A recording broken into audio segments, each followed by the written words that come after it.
Hello, everybody. Welcome to A Dose of Raagz, episode 44. Big 4-4 in the house, bitch. What's going on, fellas? What's going on? Happy Diwali. Happy Diwali. The Festival of Lights. Right. That's right. A lot of noise violations going on in neighboring towns.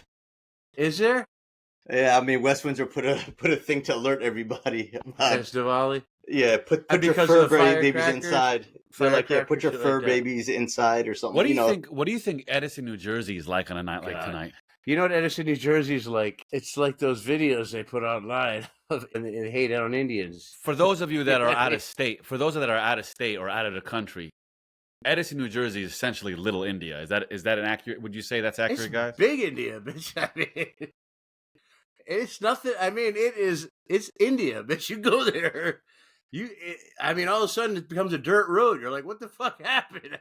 Where'd the paved road? No, it's just Indian. It's the weirdest thing because it's Indian restaurant, jeweler, Indian restaurant, jeweler, Indian restaurant, Indian restaurant, Indian restaurant, textile, jeweler, Indian restaurant. It's like, bro, how the hell they stay in business? I don't know. And you know, how many pani puri can you sell to make a profit? I don't know. But how many Patel cash and carries do they have over there? I don't even know what that means. Cash and carry. I was hoping maybe you guys would enlighten me on that. I don't know what that means either. That sounds like the aftermath of a smash and grab. I was cash and carrying. What'd you get at the smash and grab? Cash and carry. What else?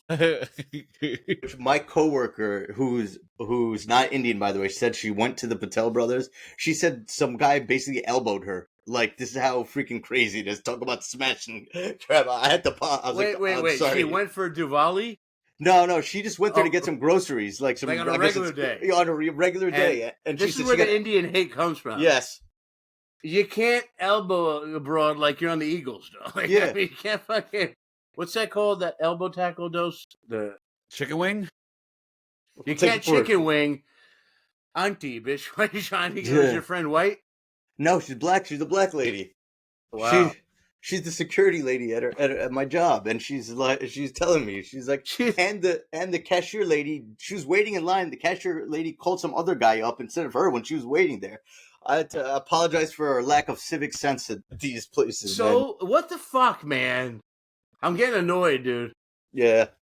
I can only defend our people so much before I'm like, you know what? You're right. Deport them, motherfucker. You can't. Indian fatigue. It's so much Indian fatigue. Apparently, there's Indian fatigue, black fatigue, Muslim fatigue.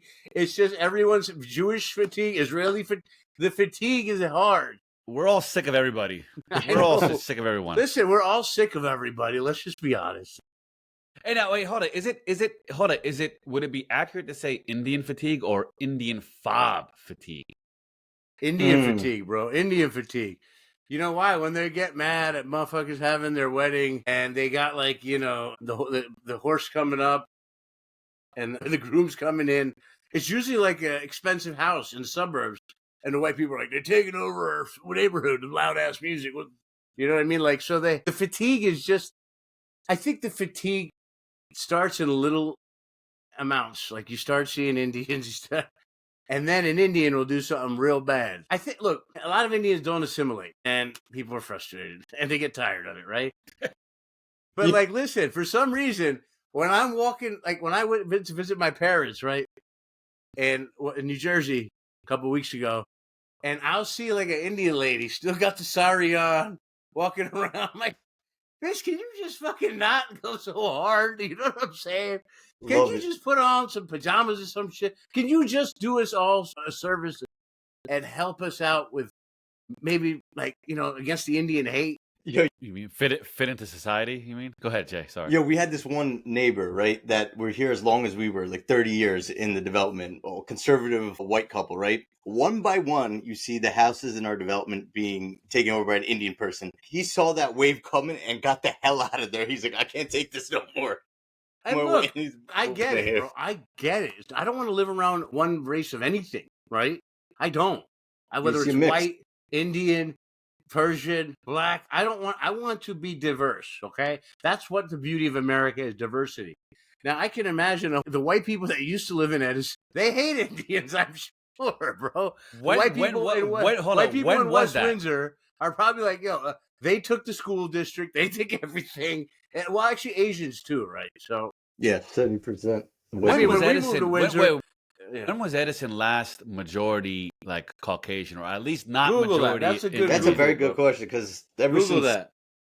Google it, cuz. All right, let me just do it real quick. Hold on. Do it real quick. So I got you some. and look up, I think it's Islin majority Islin because there's a North Edison, South Edison, so that Islin area of North Edison is where all the Indians are. okay, here we go. Indian immigrants in the late 1980s and 1990s. The demographic shift really only began in the late 80s and accelerated through the 90s and 2000s. Before it, 70s and 80s was majority white, small pockets of Asian residents. Before the 70s, mostly white, suburban, post-World War II commuter town, largely Italian, Irish, Polish, Jewish, families out of NYC. All right, then. Well, there we go. So we caused white flight too. White flight, yep. All right, so guys, we have a really special episode today, right? We're going to turn the tables on this Hey, How You Doing series, right? This is part 3, bitch. Raagz. That's right. Part 3 of the series right now, right? Part 1 was yours truly. Part 2 was Jay. And now we're moving on to Mr. Raagz himself. Now, guys, I think it's worth noting here. Now, I'm not going to go into the details of how Raagz and I met. I think we kind of covered that in our previous, episodes within the series of Hey, How You Doing? And we probably covered it before a lot of times. But I mean, we're all childhood friends. Well, listen, we're all childhood friends. I think they better, if they don't know that by now, that's on them. You know what I'm saying? So I think what we should do is let's start off with in my life. 1977, baby, the year of the snake. Year of the snake. I was born in Flushing, Queens, Old Booth Memorial. Good old New York City. I have some pictures. For decades afterwards, that's where Raagz claimed where he was from, Queens. Even though when he was living in Jersey, said that. Did I actually say it? I said I was from Jersey. I mean, I was a Phillies fan, bro. I wasn't. I didn't fake it. I know. I know. There's someone else you're alluding to. I know. I'm not true.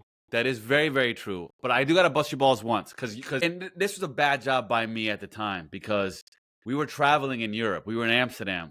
And there was these American girls that were sitting in the coffee shop that they were hanging out at. I guess they were backpacking, and they asked where we were from, and you said, "Well, from New York, from Queens," and I blew up your spot, which I shouldn't have done in hindsight. But you guys were saying that during the whole trip, so I guess I was like, "What the hell?" They keep saying this. Wait, that was it. I said it. You remember that time. Do you remember that? I did. I will admit, I did say it that time. But again, I will say that we were. I was born in Queens, so I can kind of say that. I also, my family lived in different parts of Queens, so we were there. They do. We were there twice a month. We'd spend the whole weekend there. And you had a relative that owned a video store, did they not, or some kind of like? We had 4 stores. 4. We had audio, video. We had a music store. Hold on. We had wait, someone playing with the microphone or something. I keep getting like. Someone's ruffling the papers. Or Jay, what are you doing? Is it my notebook? Yes. Is that you here? What the hell? All right. Jesus. Damn sensitive. What are you trying to go like this on your goddamn notebook? I just what the hell? My notes. You didn't hear that, Raagz? That was just driving me crazy right now. All right, hold on. I'm gonna keep you down. So these stores, this is where you. Our family owned 4 stores. Wait, okay. So we had, at one point, I remember we had a convenience store, we had a sari store. We had a video store, my music and video store, and then we also we had this little newspaper stand that my aunt worked at. I don't know, maybe that was our store, but you remember, those little newspaper stands and like, yeah. So sure. We have obviously being born there, fine, that doesn't say much, but we spent a decent amount of time there. I saw my first naked girl in Queens, New York. Okay, hold on. Before you go into that, I have a very important question. Okay. Very important question for you. If you had to take a guess, how many porno tapes did you steal from your uncle's store? Okay, so I stole like maybe 10 magazines throughout maybe 5 to 10 magazines. and then maybe like 3 videos. I was scared, dude. It was hard as a kid to steal these. There was one that you brought to videos. my house that was 4 hours long, and another one where the director came out of from behind the scene. That was and started getting it into Indian one called Ducka by Ducka, and then What? And then there was a American one called Colossal Combo, which was all interracial, mixed, everything. It was 4 hours of straight banging, and You're an asshole, Raagz. What'd you do with all that? Because we were had to steal them from Andy K's by the time what are we you came around talking with about? all By those then, I didn't have magazines. porn. I was actually getting laid. Bro, we're talking about 6th, 7th grade. Yeah, okay? do you 8th think grade. I had porn when I was like 6, 7, 8, 20? No. Shit, man. We stuffed them under the joint for years to come back then. I was gone. I was like, I'm out. Trust me, I was very...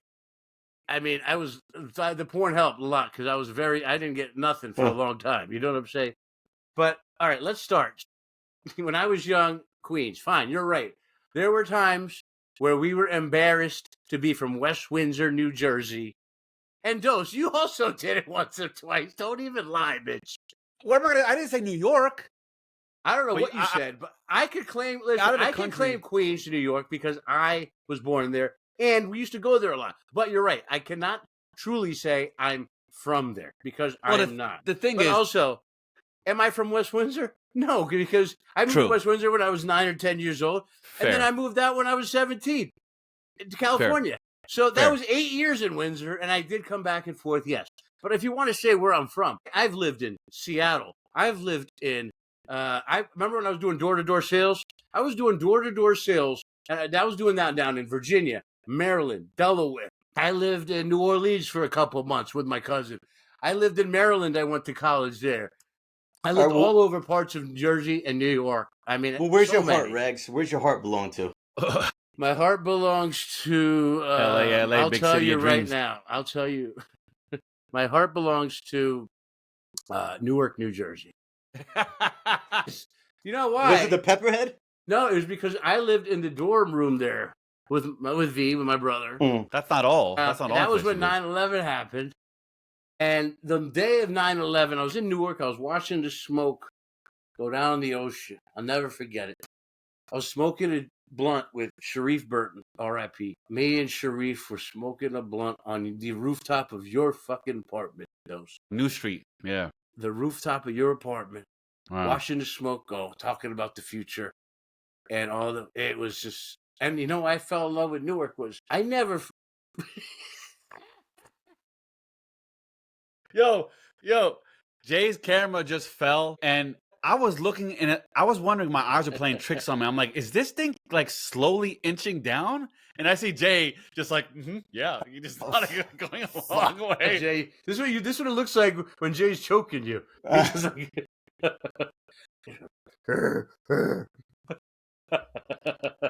All right, that was good. So you were saying you're on the roof, you were deflecting about life. The reason I love Newark, I'll tell you why. It was because it was such an amazing time in my life where I decided to do stand-up comedy.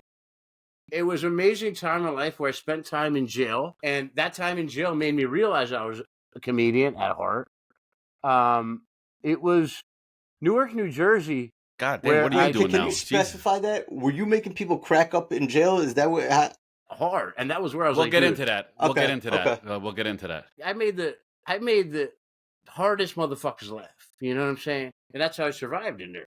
That's a good teaser because I want to get into that later. Yeah, we'll get into that again. Okay. But Newark, New Jersey was where I found myself as a human being. Well, let's living not forget, living on my brother's dorm room floor. All right, like let's not forget 05 where we lived in Society Hill. When was it 04 or 05? We lived in Society Hill, and every Saturday where we'd go to Jersey City, we'd go to the Sandbar every Saturday night, Latin night over there in Jersey City at the Sandbar.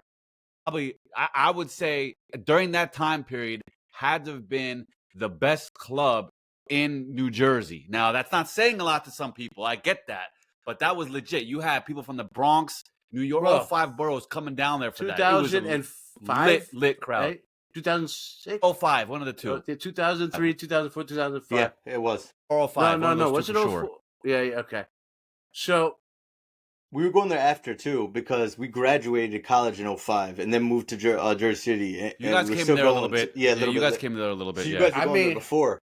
Look, for me, So let's get back to my we'll go Yep. back to the upbringing. Newark is where I feel like I became a man because I went through so much stuff there. You know what I'm saying? I wouldn't say that's my heart, but now when I fly into Newark coming home, it feels great, right? I see Newark, I'm like, I'm home, right? So I symbolize a little bit of Newark being home. When I smell Newark as I'm Nostalgia. leaving Yeah. to LA, Yeah. you know what I mean? It's kind of like my exit smell. Yeah.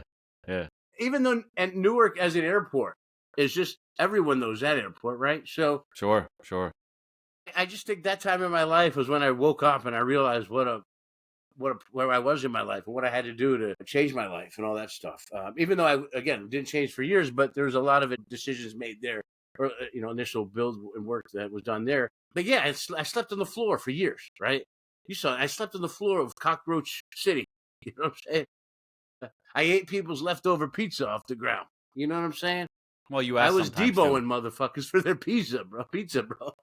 Do you mind? I was going to, you know what I'm saying? I was starving. I was going to Orange Fried and Newark Fried or whatever the fuck it was called downtown.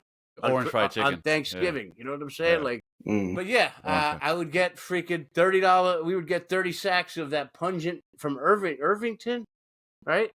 No, it was Newark. It was in Newark. We didn't have to go that far. Spot, dark. It was doors. Fairmount. Fairmount. Fairmount had that really good haze. Yeah, Fairmount. There was Fairmount and Fairview out there in Newark.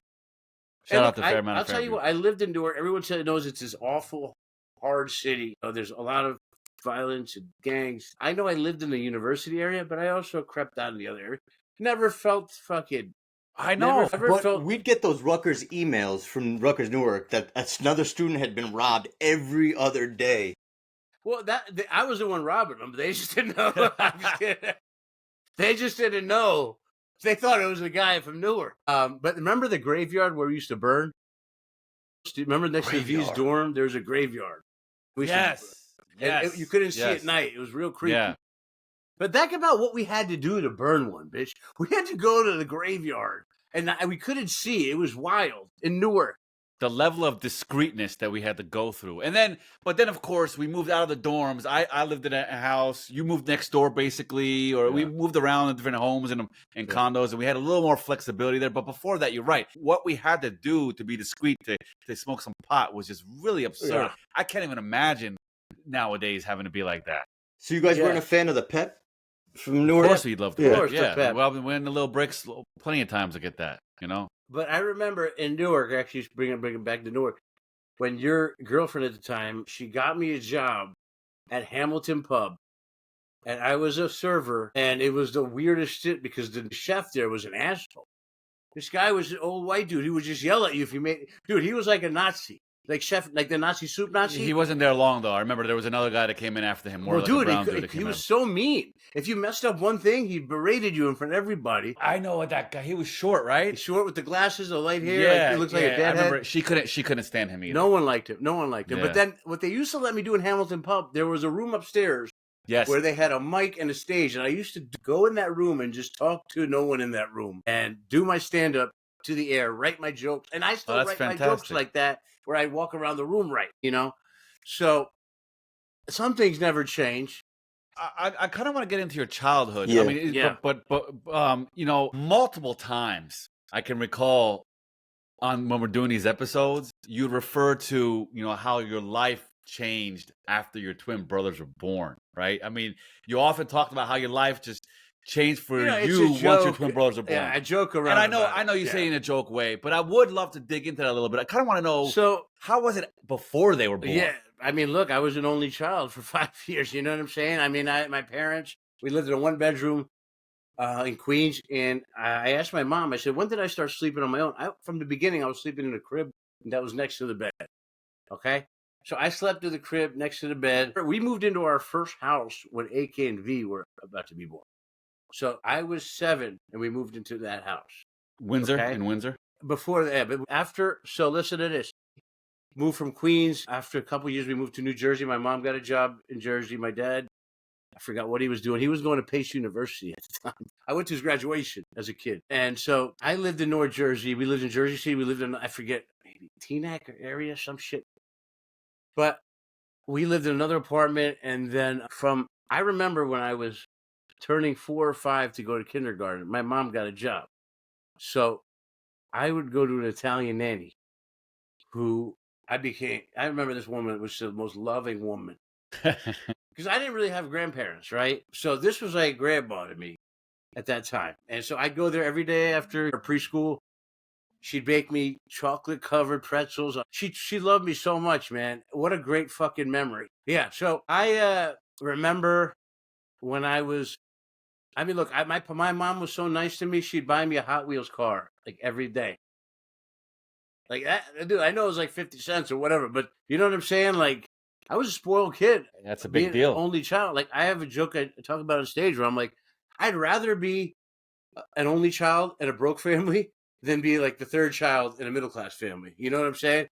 Because honestly, like even poor kids, even poor families, the only child, you're still getting the gifts. You're still getting the love. I mean, you know, usually. Sure.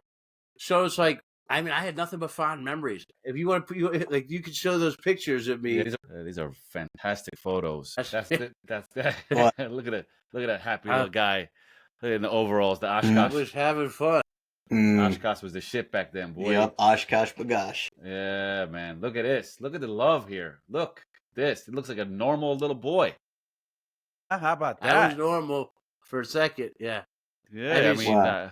Not a single chubbiness in him. Look, No, this that's isn't not you. me. That's V. Yeah, that's V. I don't know how that got in there. There I am. Hey, how you doing? I was always making the prank calls. Jerky boys. Jerky boys. Let's see. Hey, this is the there we go. There's the there rank. we go. This is the one I know. There we go. Here's the one I mean, you don't look too chubby. You don't really look chubby here, but you Bro, definitely did. You look like an Indian Jeffrey Dahmer, bro. I mean, those were the Dahmer glasses. They were. Bro, Indians were so cheap, bro. That's why I got the cheap glasses, dog. Would you look at that head full of hair? Fucking my hair, God, that is just gorgeous. You know how that much hair. I miss that hair? Oh, my God. I can't even see the part. I mean, I know the part is there, but you can't even see My parents it. are too cheap to buy me a haircut on time. Oh, look at this. Look at this. Look, standing on his own and everything with his little diaper. Look at that. Look at those socks. Yeah. Yeah, this is... Oh, look at that classic 70s grandma sofa you got there. Oh, yeah. Yeah. That's true. The nice Yeah. the plaid couch. Fuck her on her plastic couch. There we go. I got some good pics for you more. I got more for you. Rags, you always describe yourself as the fat, chubby kid, right? And which now we've seen you weren't. Well, no, there's bad pictures. I won't show those. I don't have them. I was embarrassed by it. Well, I did come across your high school photo from my sister's. Oh my God! Yeah. But let's get into when I moved to West Windsor. Okay. So we moved to West Windsor when I was 9 years old, right? From Manalapan, New Jersey, and I was like popular kid in Manalapan because I was smart. So I was selected to be the leader of the class in this competition where you go to another school, like the smartest kids, and they go and they have to build some science shit. Okay? Somehow I got chosen. That's why that was my favorite fucking teacher. The fuck was his name? This is gonna bug me all night. But this teacher, man, I love this guy so goddamn much. He's the one that gave me my confidence in third grade. But then, in fourth grade, I moved to West Windsor in the middle of the year, and basically, first day of school, I swear to God, get off the bus, get jumped by 2 Egyptian twins living in my block. On your first day in the new school? First day coming home. Those two douchebags? Those two guys jumped me for no reason.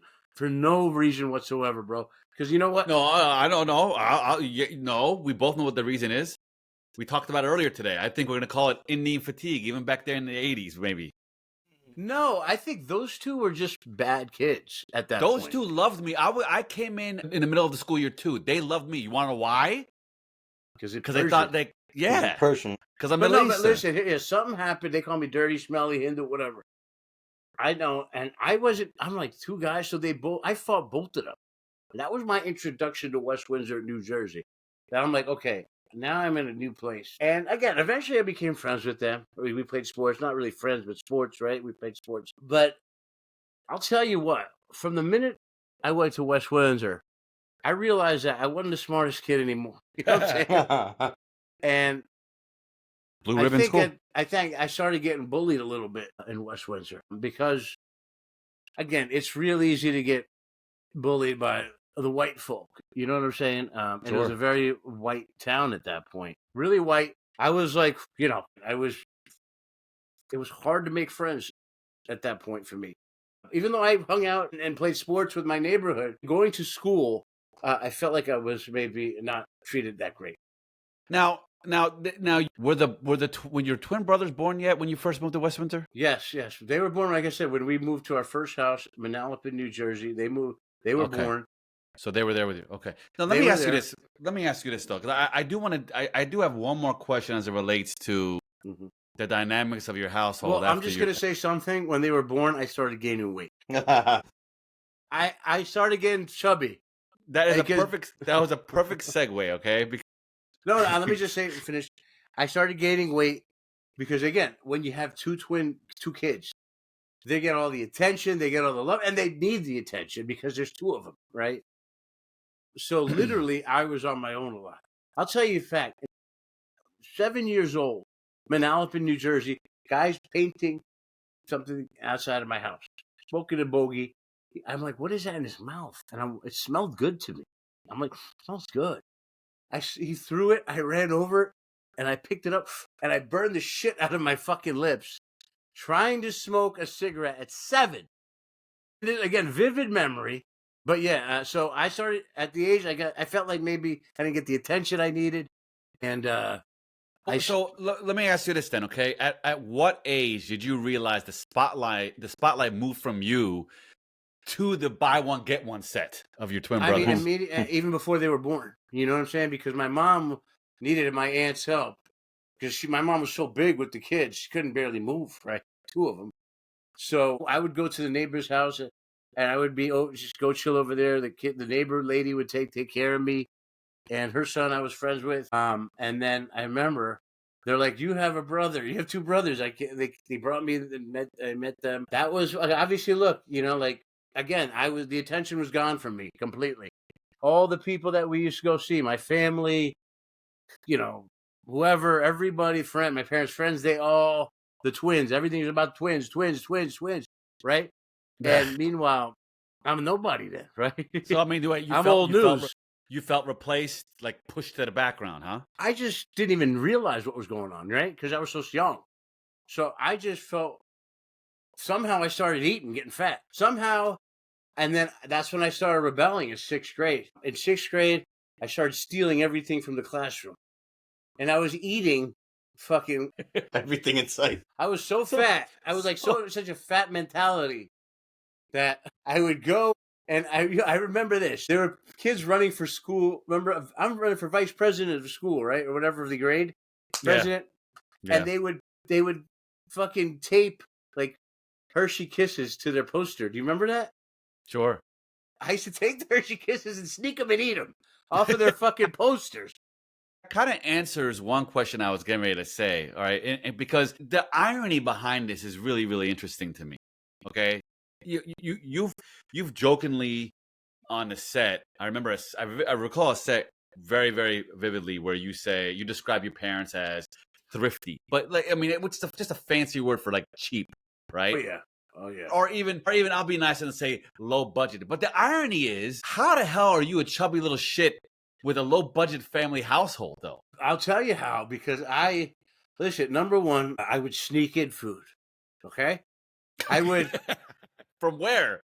What do you, These bro, Hershey I would Kisses? listen. Hershey So listen, Kisses. by 7th, 8th, 9th grade, by 9th grade, I was going to Rite Aid after school, Acme, taking a shitload of candy, riding my bike there, stealing candy, buying candy, stashing it. So I had it hidden, and I'd go in the bathroom, and my mom would be like, "What are you doing in there?" And I was just like shoveling fucking Reese's Pieces down my throat, dude. He wasn't jerking off like a normal. No, I was like, He "Don't was worry." eating it. I'm like, "Mom, I'm just jerking off."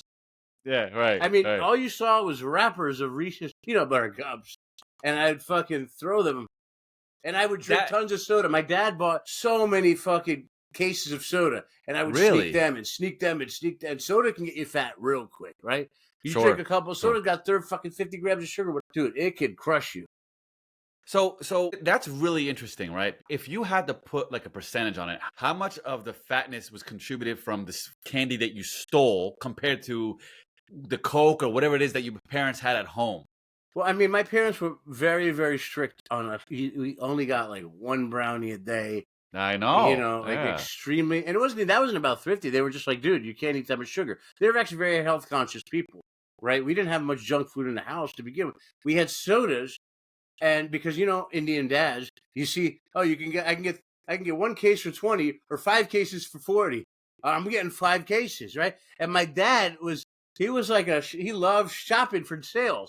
He would go to the store, pick up like shit that I'm like, wait, what is this you brought? Like. With these wafers. He's like, oh, they were on sale. Everything. He loved getting a deal. So we would have sodas that were stacked up to the fucking garage just because they didn't think I would go sneak sodas in.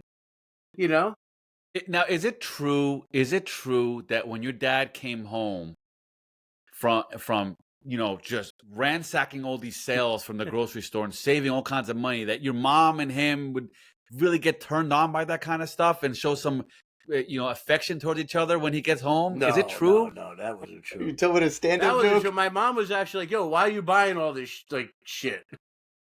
That was a lie. What would your dad say when your mom said? My mom was like, "What are you gonna do? We would do all this shit." And he's like, "Oh, don't worry." She was just like, "Dude, you're just overboard. Like, you bought like 18 orange juice. Where are we gonna put them? We only have one fridge. You know what I mean? Like, whatever it was. My dad was a hoarder. My dad was a little bit of a hoarder.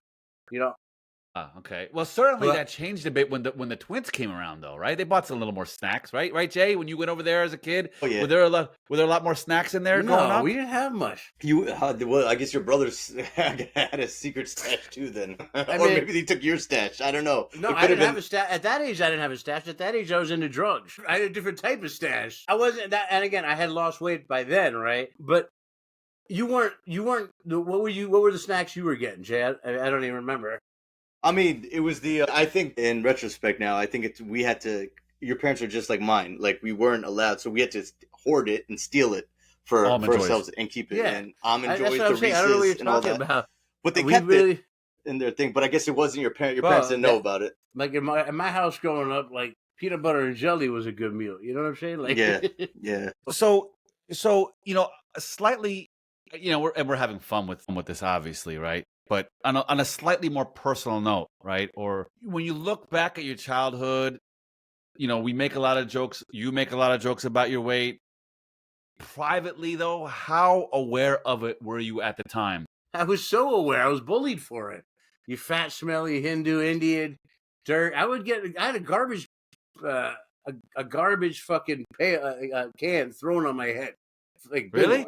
So you remember when you were a kid and they're like, pick a team, pick a group. I always got picked last. Always, because I was fat. You know what I'm saying? Whether it was sports, whether it was project. When you're fat as a kid, it's miserable, bro. Well, what I will say to that is... Another thing is, I had to make fat friends. You know what I'm saying? Who the fuck else is going to be friends with you? Man, that's so good. Bro. But what I will say to that is, when we played 11 versus 11 football, and we had enough people for linemen, you were a fantastic blocker when they put you on the offensive line. I remember some guys a running start. Well, they had you on the line for offense and defense, and and when you were on offense, someone had a running start. I think it was Larry had a running start blitz. Raagz just completely held his own and just blocked him right away. And he was all like smiling. I think at that age we were playing all positions. But I remember that particular moment right I think there. We were, it was a crazy, we had a crazy neighborhood. We had, do you remember that lady that was like an alcoholic who used to try to give us sodas and candy and shit? Vaguely. She was a drunk. She'd get hammered, come out of the house. And she wouldn't work or nothing. Okay, and she'd bring out like a case of Coke, fucking this and that, and everybody like, "Don't touch that shit." She definitely spiked that shit. Like, that was, oh my god, what's going on in the neighborhood? She lived right next to Raagz. So, and she had a sports car, like a Camaro or something. She used to fucking Her husband was old and she was hammered. And we'd all be like, yo, we all thought we could hit that. But we were like, we don't want to hit that. I mean, I didn't really think that, but people were saying that, you know? So, wait, let me... Jay, I mean, I've been hogging the mic, buddy. All right. Jump in here. You kind of alluded to this, Raagz. You said in 6th grade, your rebellious spirit was born. Now, was this like an amalgamation of all the circumstances, your brothers being born? I guess you felt the lack of attention, your chubbiness, and you getting bullied. You think all those things together? Remember, I'm also going through finding out I need glasses, right? Then I find out I have nerve deafness in my ears, right? Then my teeth were bucked, right? So, yeah, you know, like when you all of a sudden all these changes for a kid are tough, right? You feel like you're like, I felt like I was born broken or something. I'm like, well, you know, I'm fat. I got buck teeth. My ears are big. My ears don't even work, and they're big. Like, what kind of shit is that? You know. And on top of that, I was not, you know, not because I was chubby. I was getting shit in school. And on top of that, I was ragged. I wasn't wearing nice clothes, right? I was wearing fucking. I mean, you can show that shirt. Show that shirt with me in the glasses. Is the gold shirt. I mean, that's a classic one. What the fuck shirt is that? I can't even read the name brand on there. Like, I was getting we were going shopping at Caldor, Bradley's, you know, like J.C. Penney's. This is the spots we were at. Yeah. What is that? Trop Vite? Yeah, bro. Premier. You know what I was wearing a lot? Spud McKenzie shirts, bitch, because they were on sale. But you know what I'm for saying? what it's worth, it's a good-looking shirt. It just not a. It just didn't have the brand name on it, I guess. I that could have been a Tommy Hilfiger. I don't think that's a good-looking shirt back then. I think now, you know, fashion has changed. Look, you had the little shoulder patch. Like, who the fuck? But yeah, I think going back to your question, Jay, I think so wait, what was the reason I became crazy? With the rebellious spirit, yeah, I guess. Rebellious, yes, because I was my dad was very strict, hitting me, you know what I'm saying? Like, it's normal to get hit as an Indian kid. I was getting my homework checked, and every wrong answer, I'd get slapped, right? I'd get hit. We had a very violent household. I was fighting AK and V, both. I was hitting both. See, we would transfer the beatings, you know what I'm saying? My dad would hit me, I would hit AK, AK would hit V, or I would hit V, and then we were all fighting. Bro, we were kicked out of department stores. We were kicked out of the realty office that we bought our house from. We weren't allowed in there. Kay Hovanian wouldn't let us in there. Like, you can't bring way. No way. We were not allowed in the rental. I mean, in the whatever realty office. So we were real bad, but it all stemmed from my dad was pretty.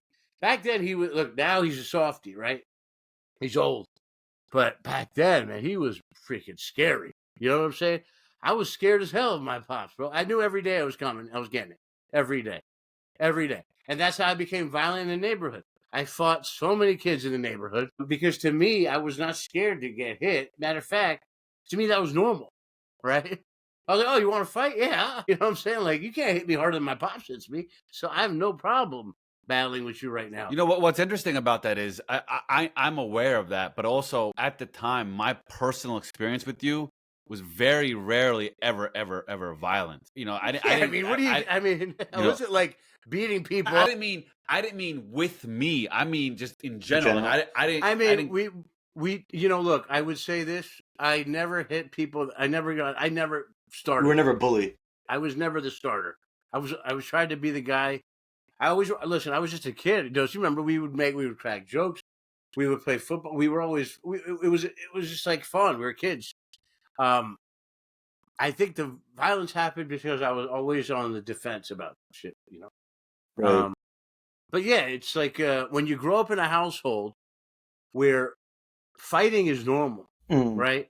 Where every night I know I'm gonna get hit. I mean, I got hit with the metal rod. You know what I mean? That ain't easy as a kid to take. And I used to get hit across the face. I get my ears pulled. You know, slapped in the back of the head. Would you say your brothers got hit more by you or by your dad? By me. Because I would. Yeah. He chased his brother with a soldering iron. I remember that shit around the table. I didn't chase him. No, that was. I chased him. I hit him. No, first of all, Number one, I did go to face with a soldering iron. That wasn't that day. You traced one of them around the table. I remember that. Maybe the soldering iron was a different day. The soldering iron plugged into the wall. That's impossible. Can't get too far. Okay, yeah, he's exaggerated.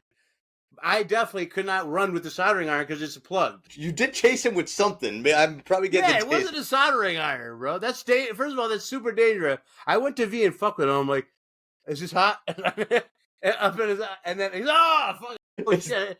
I didn't think it was that hot myself. I knew it was hot, but anyway, that was we were fucking around. Like that was stupid, obviously. But as you can tell, look, I was a rebel, and at 13 years old, I used to love lighting fires. I used to That's love pretty common back then. Arson. Common back then with kids. I mean, it's common now, right? I mean, kids are kids. Kids like fire. I used to take my Hot Wheels cars and fucking mash them up, put them on fire.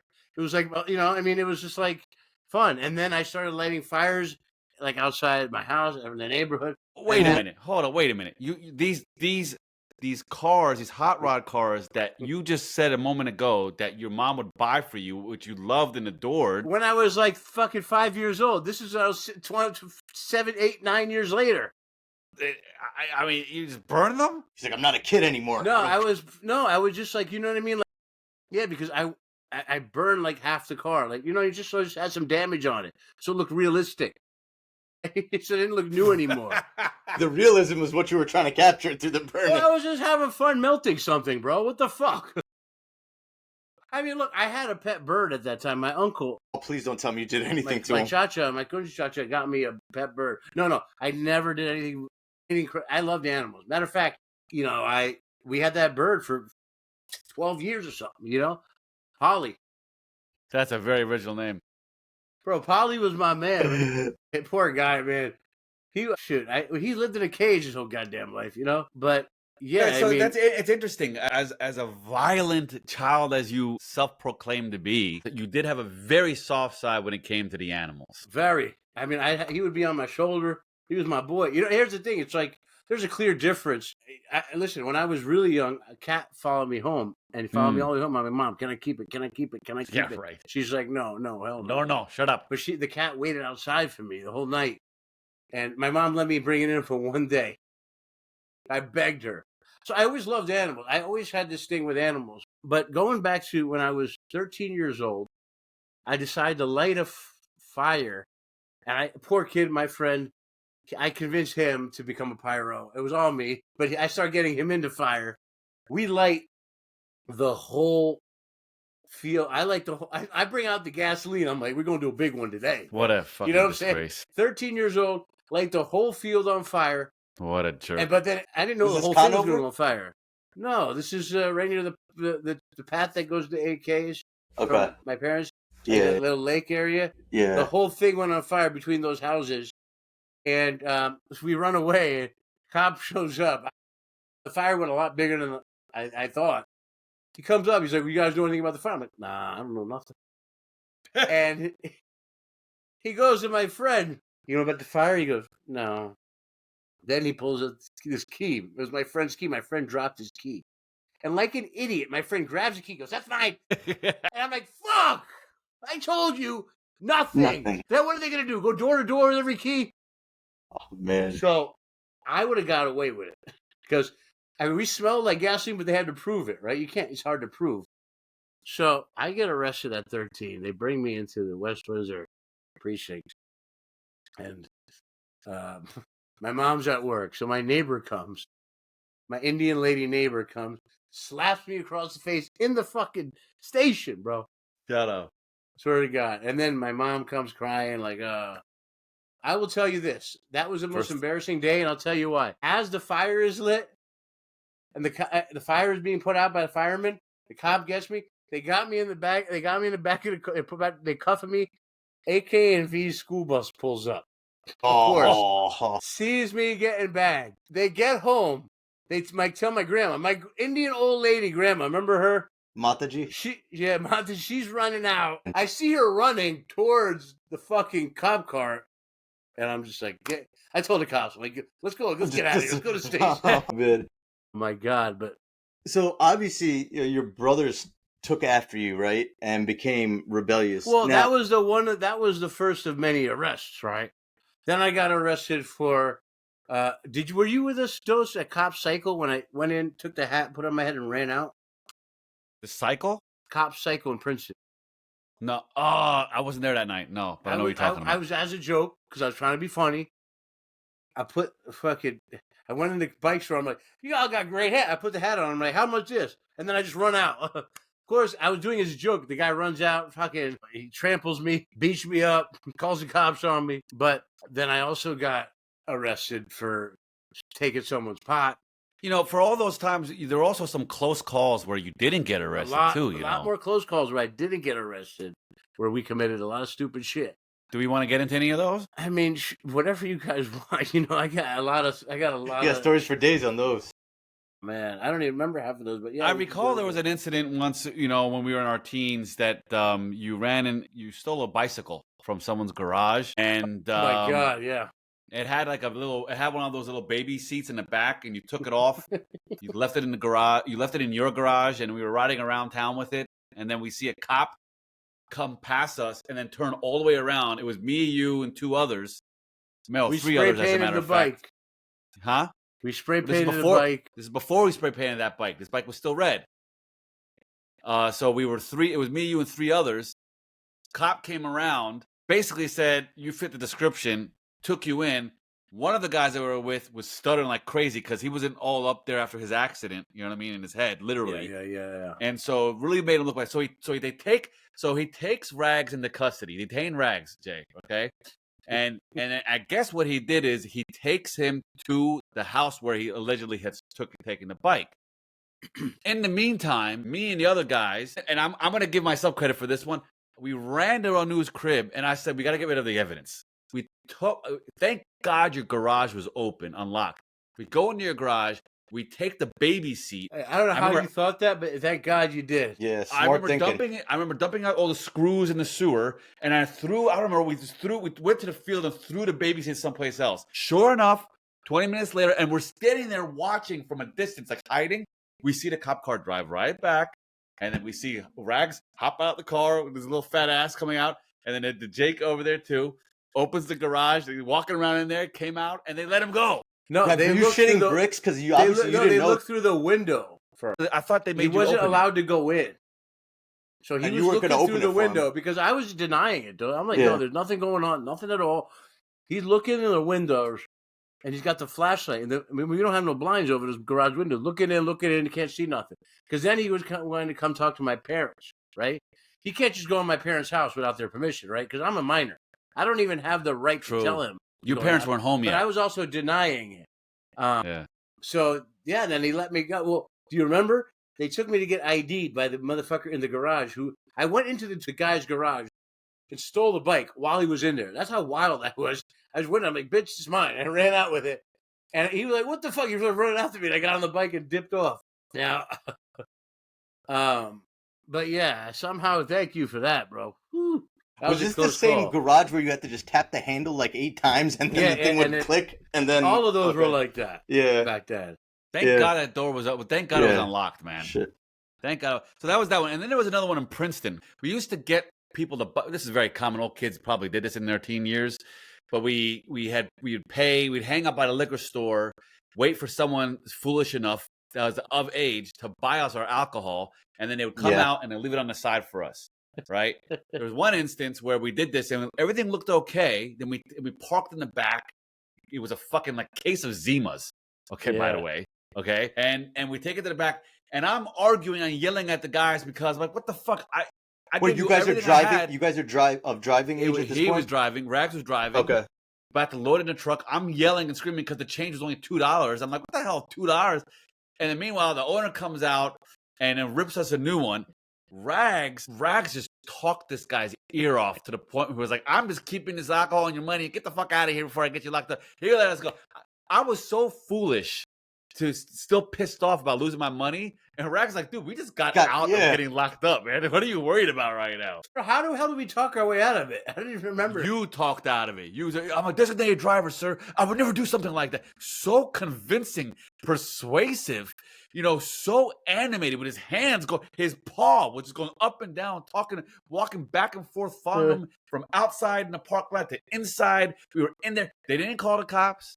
We just got lectured, cussed out, and they let us go with no alcohol. So we had no alcohol, no money, no pot, nothing. So we took the money, but no alcohol. Yeah, old white dude, with white hair, right? Yeah. Where was this, by the way? The one on Varsity? Varsity Liquors? Varsity Liquors? Yeah, I think it was that one, yeah. The one that was next to the Haven. Yes, that one, yes. Okay. Yes. Hoagie Haven. It was small. It was a small one. Yeah. So there's a bicycle store right there too, Raagz. You could have just gone and picked your choice of any bicycle you want. I didn't want a bike or anything, man. I had so many bikes I stole growing up, bro. I stole at least 5-6 bikes. You know what I mean? Like, I used to steal, but we used to. Oh man, my parents would be like, "Where's that bike?" And I was at my boy's bike. He left it here. Bro, it was crazy, bro. We were wild. So we're approaching the hour mark. Are there any other questions, Jay, that you had? I just got one more that's related to this, right? Go ahead. Obviously, with everything that you just shared, right? Your brothers obviously took after you, and me also as a result, right? Did your parents ever blame you for the path that they were heading on? Like, did you get shit in the house? Of course, Fuck yeah. of course. Hell yeah, everything. My parents were like, "You're gonna fart." I mean, they were just like, look, whatever you do, it reflects on them. And I'm like, couldn't see it. I'm like, well, whatever. I'm like, fuck the world. I'm like, bitch, I'm going to do what I got to do, dog. Well, listen, think about this. When you're a parent, when you don't get along with your parents because there is so much friction, right? We had so much friction because my dad, and me were, we were physically going at each other. Well, he was going at me. That, I couldn't hear him anymore. You know what I'm saying? Like, whatever he said to me, I didn't listen to, because I didn't think about someone that you are rebelling against, someone that your father is your protector, right? Meanwhile, my pops and me have this physical kind of. You had resentment for him. Yeah. I had resentment. I felt like the man that was supposed to be protecting me is fighting me, right? And again, he stopped hitting me at 13, 14. You sure? But by then, yeah. 14, yeah, 13, 14. Bro, yeah, listen, at 16, I fist fought him. You know what I mean? I couldn't do that. I was just dipping, Well, there was you know what I mean? He was kicking me out of the house and this and that. And I just got fed up of it. And look, it wasn't like I really did anything. It was just a small fight or whatever. But, it's like. Yes, you resented him, and now they're turning around and blaming my pops, to give him, to stick up for him a little bit here. My pops was just doing what he knew how to do, right? Which was, he was the oldest in his family. He felt like he knew the right way. He came from a strict place, He was real strict. I mean, he was real strict on not only me, his brothers. Sure. His sisters. He was real strict on people, bro. My dad was known as this. Wait, how many siblings do your dad have? 9 total. There's 9 of them. Just like my dad, dude. Yeah. Very, very similar kind of approaches, ideologies with parenting too, by the way. And very similar upbringing, where he wasn't the oldest, but he was one of the oldest, and he did the same shit. So very, very similar, parallel kind of lives almost. But my parents tried everything. They put me in the basement, and we did not have a finished basement. I was down in the creepy basement. They used to make me put my head through my legs. The Indian thing, and it's grab called your the ears? horse, Murga. Yeah, and you put in the ear. Yeah. That shit hurts. Yoga early, huh? Got to give them credit. They tried punishment, but it didn't matter. Here's the thing: not only it wasn't just my dad's fault. He started the kind of physical stuff, but then I was in school fighting, right? Then I was like, I was being bullied, and I had to fight back in the neighborhood. To me, then all of a sudden, the physical violence just became a normal part of my life. That's very interesting that you say that, and that leads me to a question I didn't have, but it did prompt me to think this through. You say your parents really did. I mean, they really took this approach where they really try to discipline you, and you give them, you kind of applaud their effort. It sounds like right now. I mean, look, every parent, they don't know what they're doing, right? It didn't matter. Just trying. Can you, in hindsight, do you think there would have been anything any other approach that they could have took that might have put you in a better path to be maybe less? Listen, so my dad, when I was in 6th grade, okay, and when I went to 7th grade, 8th grade, I was in honors, okay, smart, honors. My dad walked into the school, and I actually got into the gifted and talented computer programming class in 9th grade. Sure. I don't know how. I mean, whatever. I was good with the computer, right? My dad goes, why isn't he in gifted and talented for math and science? They're like, his scores aren't high enough. He's honors biology, honors geometry. My dad goes, put him in gifted and talented. My dad used that same manipulation to convince them to put me in the gifted and talented, bro, the smartest 40 kids out of 400. And meanwhile, then I was not smart enough to be in the program. So I'd bring home the work and like I would get it wrong. And then my dad would hit me. So the whole cycle would start there. But think about it, for every question I got wrong, I got slapped across the face, right? That becomes torturous for a child when you're young, right? Every day you're like, I'm going to get beat today. And you just know it. And you're just like, bro. And then you give up. And I don't care how smart you are. When you're the dumbest, I was the dumbest motherfucker in class, in the gifted and talented class. No matter how smart you are, when you're the dumbest motherfucker, the confidence is gone. Right? Because I was afraid to raise my hand. It's way worse to be bullied by nerds than it is jocks, right? Because at least you know you're smarter than jocks. You know, like the jocks or whatever. They're dumb anyway.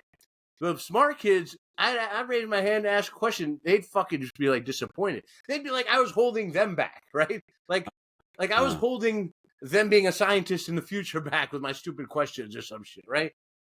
You know, like it. You remember the smart kids in the smartest kids in your grade, man. They were brutal, bro. So for me, like I felt like my parents could have just understood that. Yeah, I was smart and fantastic, but I wasn't gifted and talented program smart. But my brain worked in other ways, and Indian parents could only think math and science, and science. Right. Yeah, not look at that, trying to push me to be creative.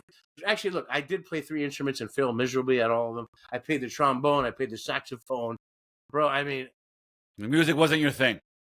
Well, look, my mom was a sitar master, so real? Yeah. My mom majored in sitar, and her master's program was a sitar. So you're talking about. I mean, look, another thing is this. I didn't probably have the right effort put into the musical instruments. And I don't think I'm not the best with music and rhythm and whatever, right? That's just not me. But my talents were in other areas, but you can explore those areas if your pops is constantly thinking about you have to be a doctor, engineer, or, whatever the fuck they expect. Now, the last thing I want to do is get all after school special about this topic with you.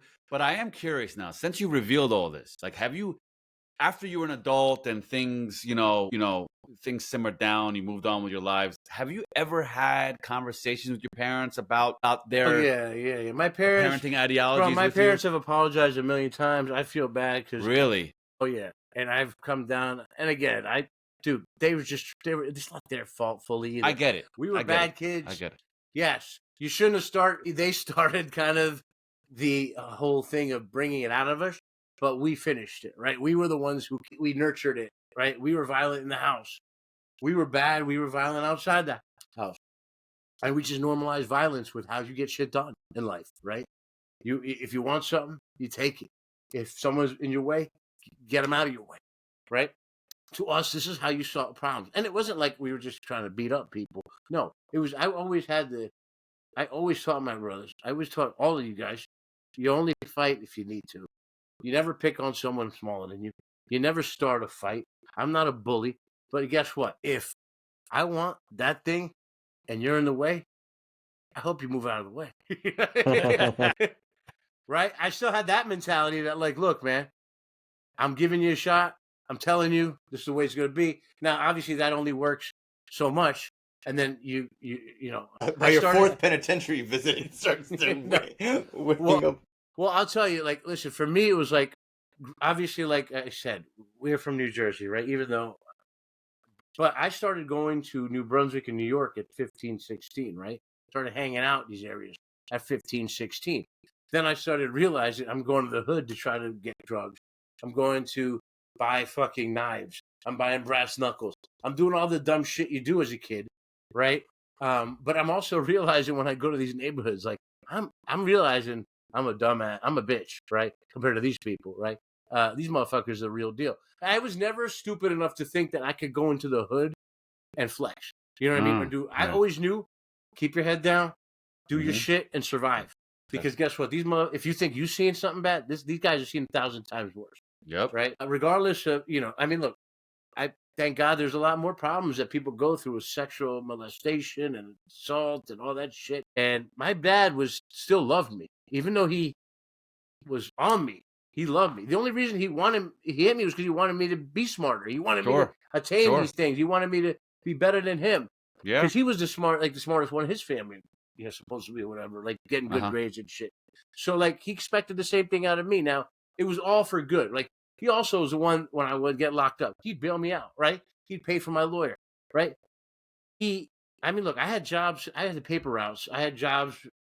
And I would give my money to my parents, and sometimes I would steal some of it back, right? Because I'm like, bitch, it's my money. But you know what? Like when it came down to it, and for the most part, not when I was an adult, I didn't ask them to get me out of jail, stuff like that. But like when I was a kid, for the most part, maybe a couple times as an adult, but when I was, just over the age of 18. But when he cared.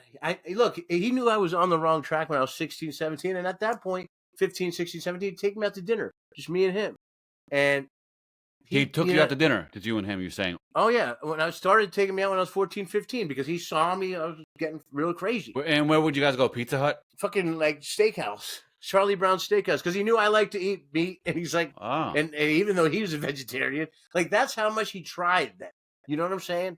Okay. Right? Because he realized, fuck. Shouldn't, because that's why also he didn't put his hands on AK&V as much, right? Oh, because so he realized himself. I was going in the wrong direction, right? You know what I mean? Like remember when Jeremy fucking called my house, cursed my mom out? Because I sold him a gun that didn't exist, Jay. I told him the gun was buried in my backyard. And the guy kept fucking digging my yard up in the middle of the night. What? Bro, I was a bad kid. I was selling Edmund Ginseng as steroids. I'm like, I got them steroids, dog. Yeah. I was a wild kid, bro. I was running scams in that school from day one.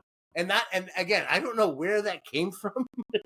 Yeah, because you don't look at him and say, well, he looks like a real shitbag. You don't look at him. You look at him, he's like he's just a regular Indian dude, chubby. I was hustling though. I was playing CeeLo in the fucking in the library, bitch. I was, you know what I mean? I was all about like the hustle and bustle in the suburbs on a cul-de-sac, bitch. Before you wouldn't have known that by looking at him, but after having a conversation with him, you would pick up. There's your creative outlet, Raagz. All these ways to scam. That's look, we were doing like prank tapes when we were 6th, 7th grade, though. So you remember the original prank tapes? We were calling people wild. Wish we could find them. Look, I made AK&V. My brothers, I make them take a dead rabbit and put it on this woman's fucking driveway. And then I left her a fucking message. I'm like, I know you're having an affair on your husband, bitch. I put a dead rabbit on her. Like, we were bad kids. God, what kind of trauma you just put that poor lady through without even knowing shit about what she's going through in her personal goddamn life. My God. It was Jonathan's mother. Remember? Man. Everybody said she was having an affair with that guy that would come over all the time. That wasn't her husband. Yeah. Really? So I'm an idiot. I'm like, the guy would come over during the day when the husband was at work, okay? That's only when he came over. We were kids in the neighborhood watching this shit happen. Wait, did you ever hear about what went on in that household after you did that? Like, did Jonathan ever, like... No, man, I don't remember. John hated me, bro. Jonathan hated me, bro. We used to play baseball a lot, me and Jonathan, right? We played baseball. I did, too. You know, obviously, listen, Jay, a lot of these kids, once I went on that track, they were gone, bro. You know what I'm saying? Only one stuck around was Dose. Like, I was on the block, and then all of a sudden, our house is like the hot spot on the block, right? Like, that's where the criminals live. Well, also, my neighbors used to hear my dad yelling at me all night. So they knew something was wrong in the house, right? Because it was so loud. My mom would be like, stop being so loud. The neighbors can hear everything going on. Like, I don't get it. You know what I'm saying? Like, it wasn't like, we were the bad kids on the block. But so we only got through like 1/3 of the interview. We might have to have a 3-part for this one. Maybe. We never know. We're at 14, 15, and I am 47 years old, so we have twice as much to go. Mostly getting your childhood now. And then doing but comedy. Also we didn't get to hustling. We're all started. Okay, that so you whole want to get into thing. that too. I want to Okay. explain that because I think a lot of people out there. I was on the cover of the newspaper as a kingpin, and I want to tell my side of the story. Okay, well, there's a Right. good teaser. That's a beautiful teaser for part 2. And you want to know what? We should do a 3-part for Raagz after all, because I'll explain why later on the next episode, because he does deserve to have a 3 Well, I'm just saying, look, we'll here. see how the next one goes, right? And by the way, we do have to think about, once we finish these next 1 or 2 parts after this, where the show's going, right? As far as, are we going to continue down the route? Take that off, Kat. Let's wrap it now. Yeah.